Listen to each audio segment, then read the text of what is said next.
we will manage the biggest geopolitical test of the 21st century, our relationship with China. Several countries present us with serious challenges, including Russia, Iran, North Korea. And there are serious crises we have to deal with, including in Yemen, Ethiopia, and Burma. But the challenge posed by China is different.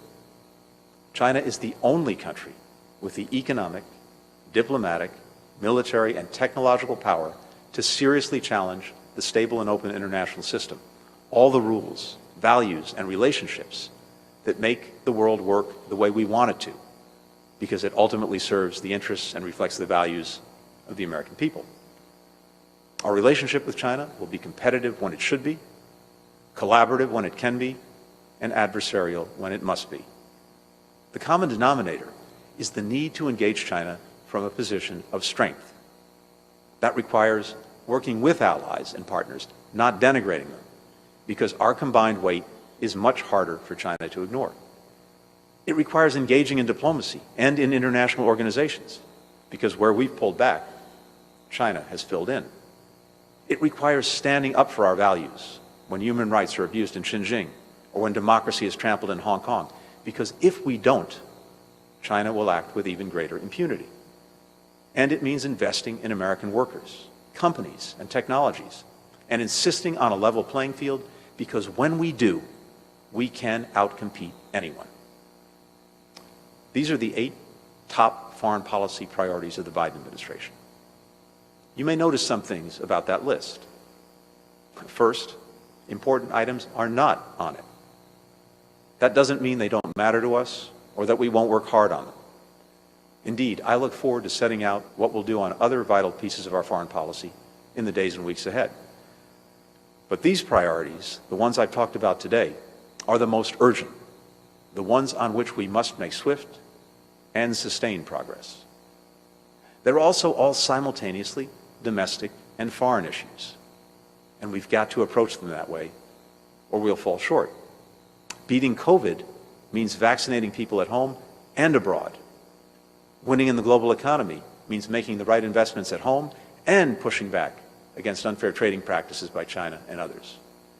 Dealing with climate change means investing in resilience and green energy here at home and leading a global effort to reduce carbon pollution.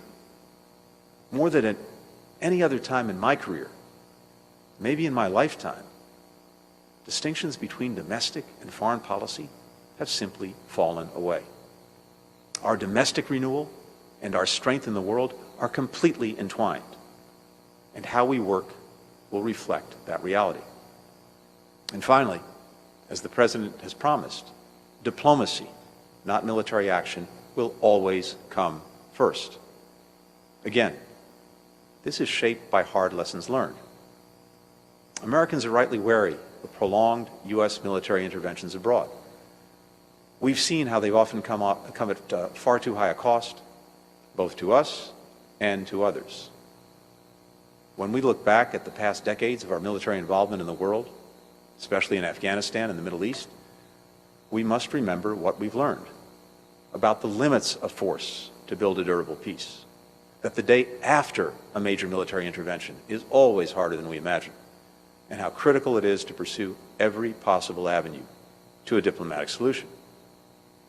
Of course, we will never hesitate to use force when American lives and vital interests are at stake. That's why President Biden authorized an airstrike last week against Iranian-backed militia groups targeting U.S. and coalition forces in Iraq. But in that case, and in future cases when we must take military action, we will do so only when the objectives and mission are clear and achievable, consistent with our values and laws, and with the informed consent of the American people. And we'll do it together with diplomacy. Finally, all our priorities go directly to our core sources of national strength. And we define strength broadly because a truly strong country is strong in many ways at once. Real strength isn't bluster or bullying, and it's not based in military power alone. Real strength is that and more. It's making sure our most valuable commodity as a nation, our human resources, can meet their full potential. It's a flourishing democracy and an innovative and inclusive economy. It's the ability to bring countries together because they trust us to lead, and no one can unite others like we can. It's having our diplomats walk into buildings around the world and be respected because they have the confidence and trust of the American people. And it means leading with our values. That's what I want to close on today. At our best, the United States is a country with integrity and a heart. That's what makes us proud to be Americans, and why so many people around the world have given everything to become Americans. That includes members of my own family and many of your families too. The Biden administration's foreign policy will reflect our values. We will stand firm behind our commitments to human rights, democracy, the rule of law, and we'll stand up against injustice toward women and girls, LGBTQI people, religious minorities, and people of all races and ethnicities. Because all human beings are equal in rights and dignity, no matter where they live or who they are. We will respect science and data, and we will fight misinformation and disinformation, because the truth is the cornerstone of our democracy. We'll work with Congress whenever we can on the takeoff, not just the landing, because they represent the will of our people, and our foreign policy is stronger when the American people support it.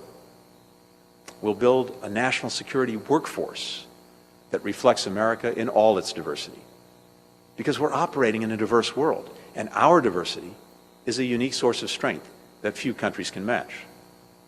When we don't have a diverse team, it's like we're conducting diplomacy with one arm tied behind our back. This is a national security imperative and a personal priority for me. We'll bring nonpartisanship back to our foreign policy. There was a time, as the saying goes, when politics stopped at the water's edge. Secretaries of State didn't represent Democrats or Republicans.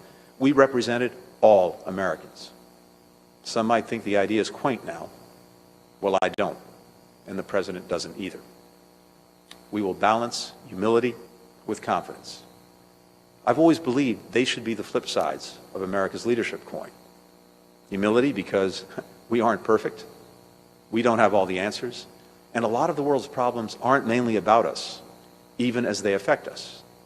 But confidence, because America at its best has a greater ability than any country on earth to mobilize others for the common good and for the good of our people. Above all, we'll hold ourselves accountable to a single overarching measure of success. Are we delivering results for you? Are we making your lives more secure and creating opportunities for your families? Are we protecting the planet for your children and grandchildren? Are we honoring your values and proving worthy of your trust? It's the honor of my life to serve as your Secretary of State. And I'm aware every day that we're writing the next chapter of our history. It's up to us whether the story of this time will be one of peace and prosperity, security and equality, whether we will help more people in more places live in dignity, and whether we will leave the United States stronger at home and in the world. That's our mission. That's our opportunity. We will not squander it. We serve the American people, and we will do everything we can to make you proud. Thank you very much.